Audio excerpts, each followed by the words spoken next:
আসসালামু আলাইকুম ভিউয়ার্স, ছাদ বাগানে এসেছি গাছে পানি দিতে। তা দেখুন এই শাকগুলো বড় হয়ে গেছে, এখন কেটে নেওয়া দরকার, তা নাহলে বীজ হয়ে যাবে। তা আমি আজকে এগুলো হারভেস্ট করে রান্না করব।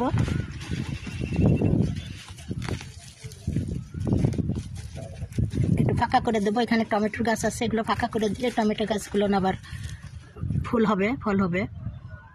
আর এখানেও অনেকগুলো আছে, যে এখান থেকেও কিছু হালকা করে দেবো। এই যে কিছু কিছু বীজ হয়ে গেছে, এগুলো আর খাওয়া যাবে না, বীজ হোক। এই যে বীজ হয়ে গেছে, তো এগুলো রেখে দিয়ে বাকিগুলো কিছু তুলে নেব। তো আমি এগুলো উঠিয়ে নিয়ে ফিরে আসছি, ততক্ষণ আপনারা আমার সাথেই থাকুন। এই তো আমি আসছি, এই যে ডাঁটাগুলো আমি নিয়ে আসছি ছাদ বাগান থেকে। এখন এই শাকগুলো বেছে নেবো আলাদা করে। আর এই যে কিছু পুঁই শাক আছে, তো এই শাকগুলো বেছে নিয়ে ডাল দিয়ে আমি চচ্চড়ি করবো, একটা আলু দেবো সঙ্গে। ভিউয়ার্স, এই যে আমি শাকগুলো কেটে ধুয়ে একটু লবণ আর মরিচ দিয়ে সিদ্ধ করতে দিয়ে দিয়েছি, সিদ্ধ হয়ে গেলে ফিরে আসছি। ভিউয়ার্স, এই যে আমার শাকগুলো সিদ্ধ হয়ে গেছে, আমি এখানে নামিয়ে নিয়েছি। আর এই যে এখানে পেঁয়াজ রসুন বাদামি করে ভেজে নিয়েছি, আর একটু চিংড়ি মাছ দিয়ে দেবো। চিংড়ি মাছটা একটু বাদামি করবো, বেশি না।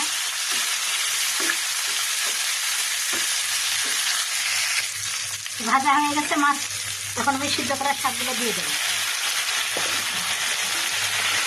এখন আমি নেড়ে করে পানিটা একটু শুকিয়ে নামিয়ে নেবো। খুবই মজার শাক,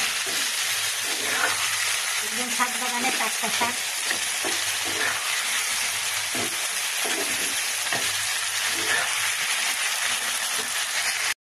এই তো ভিউয়ার্স, এই যে আমার শাক ভাজি করা হয়ে গেছে চিংড়ি মাছ দিয়ে, দেখুন কত সুন্দর লাগছে। নিশ্চয় আপনাদের ভালো লেগেছে।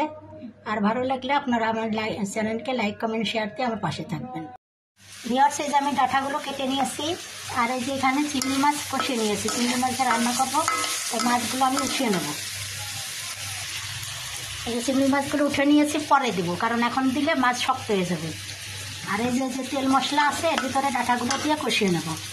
ডাঁটার ভিতরে আমি আলাদা এক্সট্রা বাটা মশলা দিয়েছি, হলুদ লবণ সবই দিয়েছি, মরিচ দিয়েছি। এখন এটাকে কষিয়ে নেব। ডাঁটাগুলো কষানো হয়ে গেছে, আমি এখন সিদ্ধ হওয়ার জন্য পানি দিয়ে দেবো। খুব বেশি পানি দেবো না, যা সিদ্ধ হবে ঝোল থাকবে না, গামাখা থাকবে।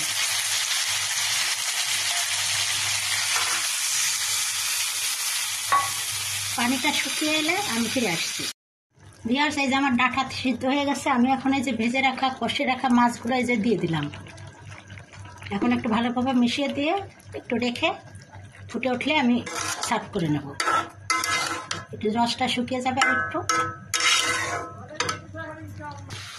এই তো ভিউয়ার্স, আমার এই যে ডাঁটার তরকারি রান্না করা হয়ে গেছে, আমি এখন সার্ভ করে নেব।